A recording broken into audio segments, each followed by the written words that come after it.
이제 코로나 시대 이후를 이야기하고 있습니다. 소위 포스트 코로나 시대라고 그렇게 말하는데요. 포스트 코로나 시대 우리 기독교의 가장 큰 화두는 뭐니 해도 예배의 회복입니다. 다들 여기저기서 많은 사람들이, 많은 교회가, 많은 단체가 포스트 코로나 시대의 예배 회복을 외치고 있습니다. 그렇다면 여러분, 예배 회복이란 무엇일까요? 여러분의 예배 회복이라는 이 외침을 들으면 어떤 것을 상상하십니까? 어떤 것들을 마음에 품고 머릿속에 그리십니까? 그리고 그것이 예배 회복이다라고 나름대로 정의하십니까? 여러분, 예배 회복이란 그야말로 예배의 회복입니다. 그렇다면 예배란 무엇입니까? 여러분, 예배란 무엇이죠? 많은 그런 정의가 있지만 한 정의로 이야기하자면 예배란 창조주 하나님의 은혜와 구원자 예수 그리스도의 은혜에 감사하며 감격하여 우리가 드리는 구체적인 모든 행위, 성삼위 하나님의 은혜에 감사하며 우리가 올려드리는 구체적인 모든 행위가 바로 예배인 것이죠. 그러므로 예배는 매주 일요일, 우리가 주일이라고 부르는 일요일 오전 11시 특정한 어느 한 예배당에서 모여드리는, 1시간여 모여드리는 그 예배 행위에 그치지 않습니다. 물론 포함하죠. 그리고 그것은 너무나 당연합니다. 하나님께 지음받고 예수 그리스도께 구원받고 언제인지 모르지만 하나님 나라에 모두 이르게 될, 다다르게 될 우리가 하나님을 예배하지 않는다?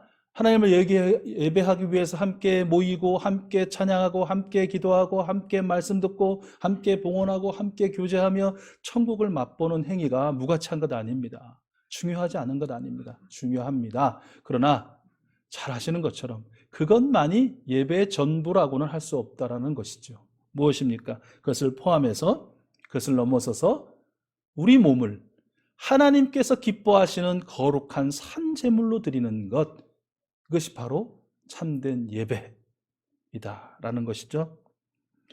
이 말의 의미는 무엇입니까? 우리가 이 시대의 풍조를 본받지 않고 따르지 않고 마음을 새롭게 함으로 늘 변화를 받아서 하나님께서 기뻐하시고 원하시는 뜻이 무엇인지를 분별한 그 하나님의 뜻대로 살아내는 것, 바로 그것일 것입니다. 결국 예배란 아주 간단하게 정리하자면 하나님께서 기뻐하시는 우리의 모든 행위다라고 말할 수 있을 것입니다. 오늘 말씀의 역사적 배경인 이 히스기야 왕 시대에 활약했던 이사야 선지자와 함께 사역했던 미가라는 선지자가 있죠. 미가라는 선지자는 그의 저서 미가서 6장 8절에서 또 이렇게 선포합니다.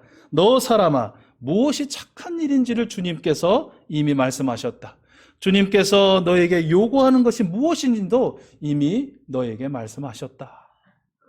오로지 공의를 실천하며 인자를 사랑하며 겸손하게 내 하나님과 함께 행하는 것이니라. 미가가 정의한 예배의 정의라고도 할 수 있을 것 같습니다. 그야말로 하나님을 닮아 사셨던 우리 예수님처럼 공의를 실천하고 사람을 포함한 모든 생명을 사랑하고 겸손히 하나님과 함께 행하는 것, 바로 이것이야말로 우리가 회복이라고 말하는 것의 실제이고 우리가 경험해야 할 예배의 실체이다라는 것, 우리 다시 한번 우리 머릿속에, 우리 마음속에, 우리 영혼 속에 되새기게 될 수 있기를 바랍니다. 코로나 이전 시대에도 늘 예배 회복을 이야기했습니다. 그리고 코로나 이후 포스트 코로나 시대에 더 크게 외쳐지는, 더 중요하고 더 시급하고 더 간절한 이 예배 회복의 주인공들이 우리 익수수 가족들 여러분 한 분 한 분, 또 예배자들 여러분 한 분 한 분 되실 수 있기를 축복합니다. 우리가 이 예배 회복을 위해서 그러면 무엇을 할 것인지에 대해서 함께 말씀을 좀 나누려고 합니다. 특별히 역대하 29장에서 31장의 내용을 앞으로 한 5주 정도 나누어서 살펴보면서 그것이 단순히 알고 깨달음에 끝나지 않고 우리가, 여러분 모두가 예배의 회복을 경험하는 큰 기쁨을, 큰 감격을 누리게 될 수 있기를 간절히 소원해 봅니다. 예, 여러분, 오늘 말씀을 통해서 예배 회복의 첫걸음이라고 할 수 있는 이 성전 정화에 대해서 함께 말씀을 좀 살펴보도록 하죠. 오늘 본문 우리 함께 읽었지만 3절 말씀에는 히스기야가 왕이 되던 그 첫째 달에 닫혔던 주님의 성전을 열고 수리하였다라고 그렇게 이야기합니다. 그러니까 히스기야 왕이 즉위하자마자, 어떻게 보면 즉위한 바로 그 첫날 성전 정화를 시작했다라는 말씀인데요. 히스기야가 몇 살에 왕이 되었죠? 우리 함께 읽었죠? 25입니다. 25.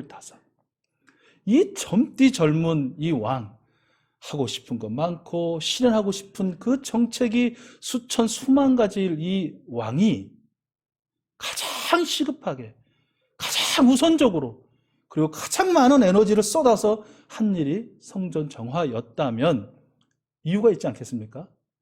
이유가 있겠죠. 오늘 말씀해 보면 한 3가지 이유를 찾을 수 있습니다. 그 첫 번째 이유는 히스기야는요, 그의 선친이었던 아하스 왕 시절에 남유다 이 국가 내부적으로 엄청난 큰 참상을 경험하게 되는 것이죠. 그 참상의 내용은 간단히 설명하면 그렇습니다. 이제 북이스라엘이 아주 힘을 쓸 때였는데요. 남유다와 이제 대치하고 있는 북이스라엘이 시리아라는 바로 옆 나라와 연합을 맺습니다. 그리고 한 나라를 견제합니다. 한 나라에 대항합니다. 그 나라가 바로 신흥 강국이었던 아시리아입니다. 우리 성경에 아수르라고 우리가 잘 알고 있는 이 아시리아를 대항합니다. 대적합니다. 그럴 때 남유다에게 동참을 촉구하는 것이죠. 너희 남유다도 우리 북이스라엘과 시리아 연합군에 합류해서 저 아시리아를 혼내주자. 아시리아에 맞서자. 굴복하지 말고 저들에게 침략당할 여지를 주지 말고 오히려 저들을 무찌르자라고 그렇게 권면했습니다. 그런데 남유다는, 아하스 왕은 이를 거절합니다. 우리는 이스라엘과 시리아 연합군에 동참해서 아시리아와 맞서지 않겠다. 이 일로 인해서 북이스라엘의 베가 왕 그리고 시리아의 르신 왕은 곧바로 남유다를 침략합니다. 그러니까 이게 이제 완전히 모든 상황이 다 다르지만, 그러니까 지정학적 위치를 우리가 조금 이해하기 위해서 우리나라 이 인근과 좀 비유하건대, 지금 나라 형편, 상황 뭐 이런 거 아닙니다. 그냥 지정학적 위치만 보시면 그런 것입니다. 북한과 일본이 손을 잡고 중국에 대항하는 것입니다. 그러면서 우리나라에 요구하는 것이죠. 저 중국에 우리 함께 힘을 합해서 맞서자. 그런데 우리가 거절하는 것입니다. 거절하자마자 북한과 일본이 우리나라에 쳐들어온 것이에요. 이런 꼴이 되는 것입니다. 위치적으로만 이야기하면. 이 피해가 어땠냐? 이 침략과 일방적인 전쟁의 참상이 어땠냐? 역대 28장에 기록되어 있는데요. 거기 보면 하루에, 전쟁 다 하루에 남유다의 군사 12만 명이 사망했다고 기록이 되어 있습니다. 엄청난 것이죠. 왕자들도 죽고 이 고위 대작들도 죽고, 그리고 여자들과 아이들 20만 명이 북이스라엘 사마리아로 포로로 끌려갔다라고 기록이 되어 있습니다. 물론 포로로 끌려간 그들은 아무 탈 없이 이제 돌아오게 되는데요. 기회 있으면 설명드리겠습니다. 아무튼 수십만 명의 군사가 죽고 수십만 명의 부녀자들과 아이들이 포로로 끌려가고 헤아리할 수 없는 수많은 재산적인 피해를 입게 된 사건을 왕세자 시절, 세자 시절 이 히스기야가 경험한 것이죠. 그러면 왜 이런 전쟁의 참상, 일방적인 침략으로 인한 고통과 환란을 남유다가 당했느냐? 왜 이렇게 당했느냐? 그것이 단순히 정치적인 어떤 제스처나 또는 해법이나 정책을 잘못 썼기 때문이냐? 아니었다라는 것입니다. 히스기야가 세밀하게 살피고 결론을 내린 것은 바로 남유다가 하나님을 버리고 유일하신 하나님이신 야훼 하나님을 버리고 우상을 숭배했기 때문이었다. 온갖 우상들, 모든 이방들의 우상을 섬기는, 그들을 따르는, 그들을 쫓는, 그들을 부러워하고 그들의 힘을 의지하고 그들의 종이 되기를, 노예가 되기를 맞이하지 않았던 그 우상 숭배의 죄 때문이다 라는 그런 교훈을 얻었더라라는 것이죠. 이 이후로 히스기야는 왕이 되자마자 가장 먼저 해야 하는 것, 그것은 바로 우상 숭배의 문화를 척결하고 우상 숭배로 더럽혀진 하나님의 성전을 깨끗게 하는 일이 제일 먼저 해야 하는 일이다 라고 결심하고 결단하고 실행했다라는 것이죠. 두 번째는 내부적인 그런 고통과 환란이 있었지만 외부적인 큰 교훈도 있었습니다. 그것은 무엇입니까? 북이스라엘이 결국은 아시리아에 대항하다가 아시리아에게 멸망당하는 것을 히스기야는 그의 제위 시절에 똑똑히 목격한 것입니다. 그런데 북이스라엘이 왜 아시리아에게 멸망을 당했냐? 물론 군사적인 힘이 없었고 또 여러 가지 국력들이 모아지지 않은 다양한 이유가 있겠지만 궁극적으로는 저 북이스라엘이 그 태생부터, 그 국가의 시작부터 하나님을 버리고 바알과 아세라신을 우상을 섬기는 그 죄악들을 수백 년간 이어왔기 때문이다라는 것을 이 히스기야는 교훈으로 얻은 것이죠. 외부의 참상과 외부의 자극을 깨닫고 돌이키고 회개하는 그런 기회로 삼은 것입니다. 그러니 가장 먼저 왕이 되자마자 실행한 것, 성전 정화일 수밖에 없었다는 것이고요. 세 번째 이유가 또 하나 있습니다. 그것은 바로 히스기야 곁에는 하나님의 말씀을 더하지도 않고 빼지도 않고 그대로 하나님 아버지의 그 마음, 슬픔의 마음, 기쁨의 마음, 간절한 바람의 마음, 또 어미하신 명령의 마음을 그대로 전했던 이사야라는 선지자, 그리고 미가라는 선지자가 있었더라라는 것입니다. 항상 그의 귀에는, 그의 영혼에는 하나님을 대신한 그 엄청난 위대한 선지자들의 음성이 울렸더라라는 것이죠. 그리고 그 음성을 마음에 새기고 마음에 받아들이고 그 말씀에 순종하고 순복했기에 히스기야는 그가 즉위하자마자 하나님의 성전을 깨끗하게 하는 일을 하지 않을 수 없었다, 할 수밖에 없었다라는 것입니다. 여러분, 모든 사람이 내부의 참상을 겪는다고 해서 또 외부에 어떤 큰 자극이 있다고 해서 그리고 주변에 하나님의 말씀을 있는 그대로 순수하고 온전하게 전하는 소리가 들린다고 해서 깨닫고 교훈을 얻고 돌이키지 않습니다. 그렇게 큰 어려움을 겪고도 못 깨닫는 사람 천재입니다.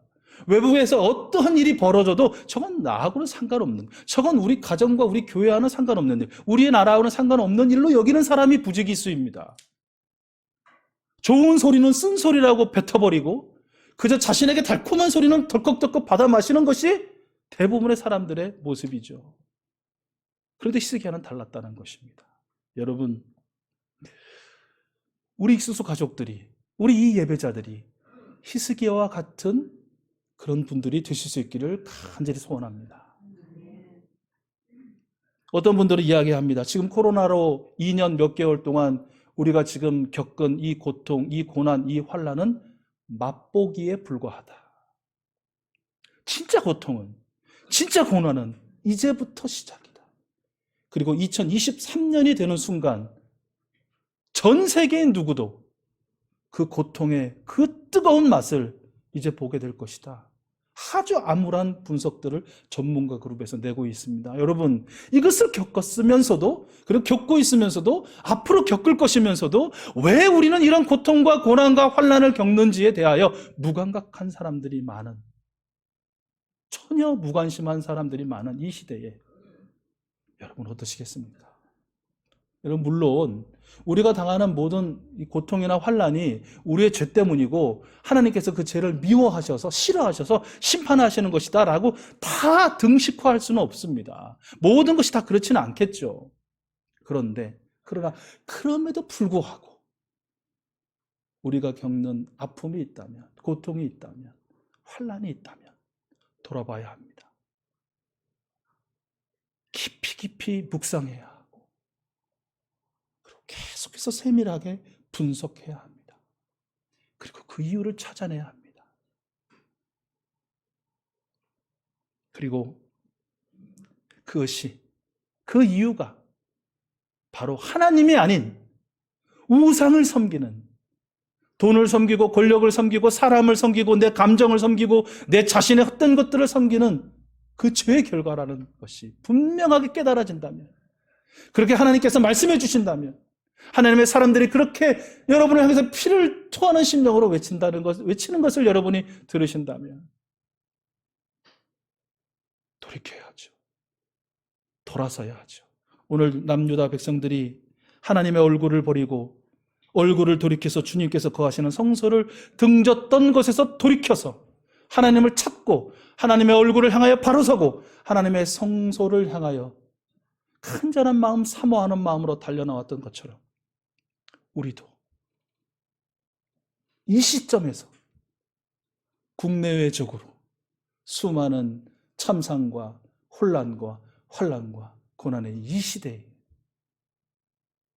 돌아보고 깨우치고 회개하고 하나님을 향하여 돌아설 수 있는 귀한 그 은혜의 주인공들이 되어야 할 것입니다. 바로 여러분들이 그런 귀한 분들 다 되실 줄로 믿습니다. 이제 히스기야가 이런 연으로 성전 정화를 시작하고 마치게 되는데 그 과정이 오늘 함께 읽은 말씀에 기록되어 있었습니다. 그 과정을 정리하면 이렇습니다. 첫 번째는 성전 정화를 하려면 이 일을 감당해야 할 일꾼들이 필요하지 않겠습니까?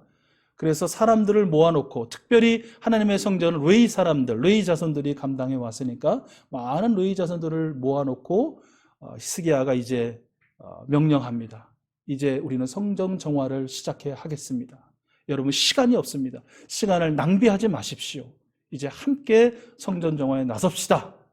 누가 이 일에 함께 하겠습니다. 함께 하겠습니까? 라고 할 때 오늘 정말 이게 도대체 왜 사람 명단을 여기다 이렇게 별 발음도 어렵고 낯설기만 하고 또 동명이인은 왜 이렇게 많아? 이 스가랴가 그 스가랴인지 저 스가랴인지 모를 이름을 왜 이렇게 많이 적어 놓으셨나? 한 14명의 자원자의 명단이 먼저 기록되어 있습니다. 제가 하겠습니다. 제가 하겠습니다. 제가 하겠습니다. 여러분, 성전 정화 한다는 것 사실 이게 기꺼이 할 만한 일은 아니잖아요. 다 마련되어 있고 늘 규칙적으로 되어 있는 것, 그래서 그저 참여만 하면 자동적으로 되어지는 것을 하기 원하지 처음부터 다시 만든 것도 아니고 있는 것들을 다 끄집어내야 하고 정리해야 하고 다시 세워야 하고 다시 만들어야 하고 그리고 거기서부터 일을 시작해야 할 그 일, 누가 그거 하려고 하겠습니까? 그러나 이 14명의 사람들은 기꺼이 성전 정화 그 운동에 맨 처음으로 손을 들고 자원했더라라는 것이죠. 그리고 이 자원한 사람들은 14명으로 부족한 이 일을 위해서 더 많은 레위 자손들 중에 자원자들을 모집합니다. 그리고 다 함께 모여서 먼저 하나님의 말씀에 따라 스스로를 성결하게 합니다. 그리고 주님의 성전에 들어가서 주님의 성전을 깨끗하게 하는 일을 하는데요. 말씀해 보니까 주님의 성전을 깨끗하게 하는 일에 기준이 있었다는 것이에요. 소위 매뉴얼이 있었다. 그것이 무엇이냐? 하나님의 말씀이었다라는 것입니다. 성전 정화하는데 그 성전 정화를 결정하고 실행할 명령한 그 최고 통치자 히스기야가 정한 기준이 아니었다라는 것이에요. 그리고 그 나름대로 자손 대대로 그 성전에서 봉사해서 수많은 스킬과 테크닉을 갖고 있을, 경험을 갖고 있을 제사장이 정한 기준이 아니었다는 것입니다. 하나님께서 이 성전의 원형인 최초의 성막을 지을 때 모세에게 들려주시고 보여주셨던 그 말씀, 그대로 그 기준 따라 그 성전을 다시금 정화시키고 복구하는 그 기준으로 삼았다는 것이죠. 그리고 그들은 그 안에 있던 그 성전 안이 이제 완전히 문이 닫혀 있어서 어떻게 되어 있었는지 모르겠지만 그 문을 열으니까 성전이 거의 쓰레기장. 왜 쓰레기장이 되었냐면 그 히스기야 왕의 이 선친 아하스는요, 하나님 성전에 있던 각종 모든 거의 대부분 금으로 만들었잖아요. 그 금으로 만든 성물들을 아시리아 왕의 조공으로 갖다 바쳐버렸습니다. 빈 거예요. 온전하지 않은 거예요. 어떤 것들은 다 부서지고 찢겨지고 갈기갈기 나눠져 있는 성물들도 있었고요. 더 가관인 것은 하나님의 성물만이 가득해야 할 그 성전 안에 각종 우상들의 신상들, 그리고 그 신상들에게 제사할 때 쓰였던 그 제기들이 여기저기 널브러져 있었다는 것입니다. 그 모든 것들을 다 하나하나 아마 그냥은 못했을 것 같아요. 그 제사장, 자원하여 들어간 우리 제사장들, 레위 자손들 성전 깨끗하게 하면서 16일 동안 아마 날마다 울었을 것 같습니다. 눈물로 일을 했을 것 같습니다. 그 비통하고 참혹한 심정으로 하나님의 성전을 가득 채웠던 그 쓰레기와 같은 더러운 것들인, 오염된 것들인 그 우상의 신상들과 제기들을 다 끄집어내고 흩어지고 찢어지고 나뉘었던 성물들을 다시 복구하고 다시 원위치로 갖다 놓으면서 그것도 또 부족했던 것들을 다시 채워넣으면서 그들은 열심히 그렇게 생각했고 그 더러운 것들이 밖으로 꺼내놓으면 밖에서 대기하던 레위인들이 그것을 가져다가 기드론 골짜기에 갖다 버렸다라는 것이죠. 기드론 골짜기는 이 예루살렘 성지 순례 여행 다녀오신 분은 예루살렘 성에서 서쪽을 보면 올리브 산이 있잖아요. 감나는 무덤들이 많이 있는 그쪽. 그 사이의 골짜기입니다. 그러니까 이 기드론 골짜기는 아주 구약을 보면 소위 그 종교개혁 운동, 성전 정화 운동 할 때마다 등장을 해요. 이 기드론 골짜기는. 어떤 때 등장하냐면 이 히스기야 왕처럼 종교개혁을 했던 요시야 왕 때나 그 모든 재물들, 이 우상의 재물들 다 모아서 갖다 버린 곳, 불태워버린 곳, 그런 곳으로 기드론 골짜기가 등장하는데요. 마찬가지로 히스기야 시대의 레위인들도 모든 그 우상들을 기드론 골짜기 갖다 버리고 불태웠더라라는 것이죠. 그리고 이 성전 정화, 이 사역은 그야말로 속전속결, 말씀드린 대로 16일 만에 완수하게 됩니다. 처음에 히스기야 왕이 레위 사람들 자원하기 위한 사람들을 모아놓고 한 말이 그것이었습니다. 여러분 시간을 낭비하지 마십시오. 게으르지도 마시고 미루지도 마시고 늦추지도 마시고 즉각적으로 완전하게 이 사명을 감당하십시오 했던 이 히스기야 명령을 그대로 따라 순복한 것이죠. 여러분 이 말씀을 들으면서 우리에게도 성전 정화가 시급하지 않느냐라는 것입니다. 그 무엇보다도 시간을 낭비하지 않고 소홀히 하지 않고 늦추지도 않고 게으르지도 않고 태만하지도 않고 나태하지도 않고 즉각적으로 부지런히 그리고 열심히 해야 할 일이 오늘 이 시점에 우리의 성전 정화가 아니냐라는 것입니다. 여러분 신약시대에 와서 고린도 전서 고린도 후서 말씀을 통해서 하나님은 사도 바울을 통해서 말씀해 주시지 않습니까?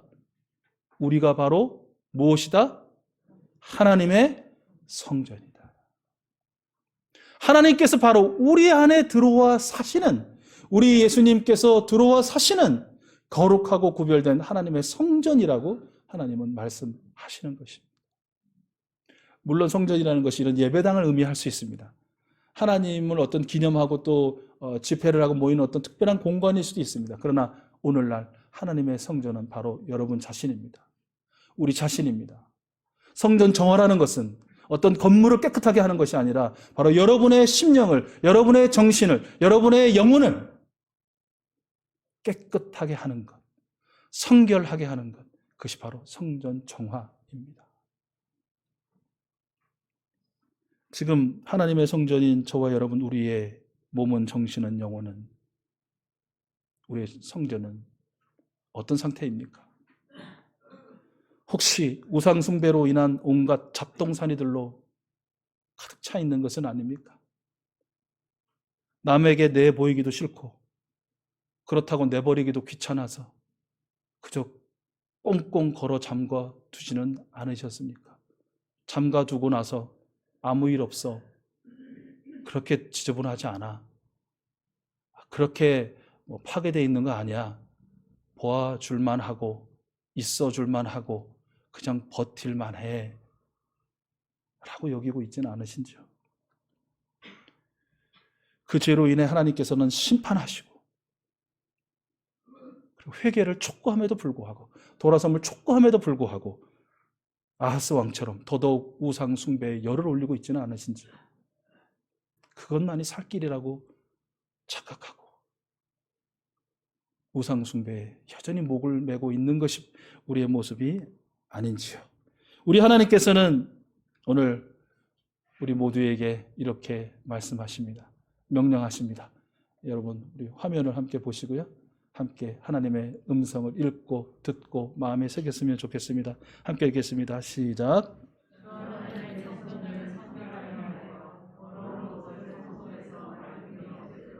이 말씀이 두렵고 떨리는 마음, 또 한편으로는 너무 감사하고 감격스러운 오늘 바로 여러분 한 분 한 분에게 또 우리에게, 우리 예배자에게 들리는 하나님의 거룩한 음성이 될 수 있기를, 살아 역사하시는 하나님의 말씀이 될 수 있기를 간절히 소원합니다. 우리 다시 한번 또박또박 하나님의 이 명령을 함께 읽죠. 시작.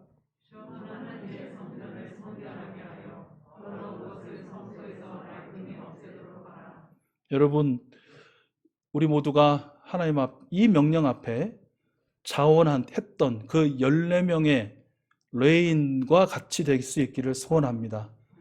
그래서 하나님 나라의 생명책에 자원하셨던 여러분의 이름도 빛나게 기록될 수 있기를 소원합니다.